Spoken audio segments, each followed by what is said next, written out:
गुजरात के 2 दिवसीय दौरे पर प्रधानमंत्री नरेंद्र मोदी 5,950 करोड़ की विकास परियोजनाओं का करेंगे शिलान्यास व लोकार्पण।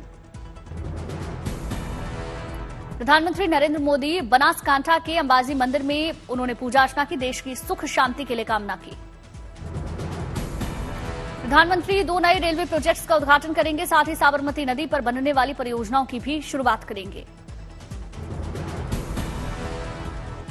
नर्मदा के दौरे पर पीएम सरदार वल्लभ भाई पटेल की मूर्ति पर अर्पित करेंगे श्रद्धांजलि, साथ ही एकता डे परेड की तैयारियों का जायजा लेंगे।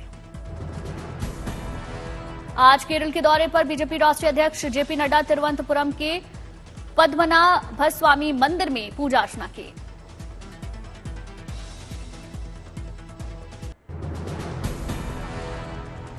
दिल्ली में लगातार बढ़ते वायु प्रदूषण से लोग बेहाल। लोधी रोड पे 242 दर्ज किया गया एयर क्वालिटी इंडेक्स। दिल्ली के जहांगीरपुरी में जहरीले स्मॉग ने बढ़ाई मुसीबत, 566 तक पहुंचा AQI। दिवाली से पहले राहत मिलने के आसार नहीं।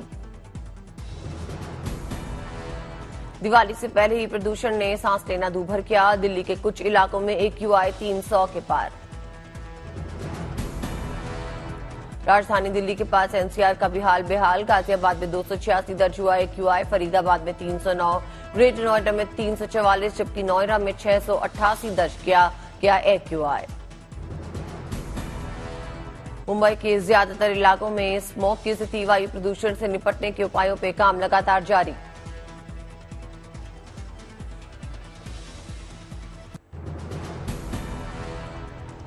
ओडिशा के ढेंकनाल में केंद्रीय मंत्री धर्मेंद्र प्रधान ने लक्ष्मी पूजा पंडाल में पूजा की, सुख शांति के लिए कामना की।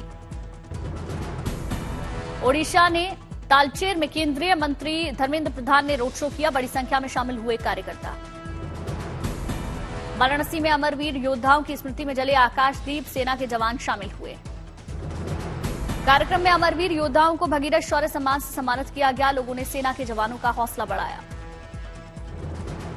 विजयवाड़ा में आयोजित अमृत वनम में शामिल हुई आंध्र प्रदेश बीजेपी अध्यक्ष दग्गुबाती पुरंदेश्वरी, बड़ी संख्या में कार्यकर्ताओं ने हिस्सा लिया। इजरायली बमबारी में बड़ा मौत का आंकड़ा। गाजा में अब तक 8,000 लोगों की मौत। 24 घंटे में हमास के 450 ठिकाने तबाह। इजरायली सेना ने आज गाजा में जमीनी कार्रवाई का वीडियो जारी किया। इजरायली सेना के मुताबिक एक सैन्य अधिकारी और एक जवान आतंकियों से मुठभेड़ में घायल हुए हैं।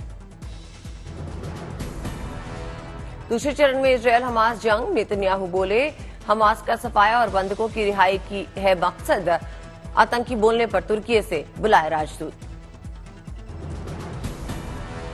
गाजा के बिलाल बिन राबा मस्जिद की तबाही का ड्रोन फुटेज सामने आया। मलबे के ढेर से बचे लोगों की तलाश करते नजर आए लोग। फिलिस्तीनी राष्ट्रपति महमूद अब्बास ने गाजा पट्टी में इजरायल पर नरसंहार का आरोप लगाया। कहा, दुनिया के सामने गाजा पट्टी के लोग जनसंहार का कर रहे हैं सामना। दक्षिणी रूस में फिलिस्तीन समर्थक का उग्र प्रदर्शन, हवाई अड्डा किया गया बंद। इजरायली सेना ने उत्तरी गाजा में स्थित अल कुदस अस्पताल को जल्द खाली कराने के आदेश दिए। WHO ने चिंता जाहिर की। बेंजामिन नेतन्याहू ने अशदोद में दक्षिणी क्षेत्र की नौसेना बेस का दौरा किया, सैनिकों से मिलकर बढ़ाए हौसले। इंटरनेशनल क्रिमिनल कोर्ट ने सभी बंदी को जल्दी छोड़ने की अपील की, साथ ही सभी के लिए इजरायल से भोजन दवा की व्यवस्था की अपील की। बंधकों के परिवार ने की इजरायल सरकार से जंग रोकने की अपील, बंधकों की रिहाई को लेकर भी मांग की।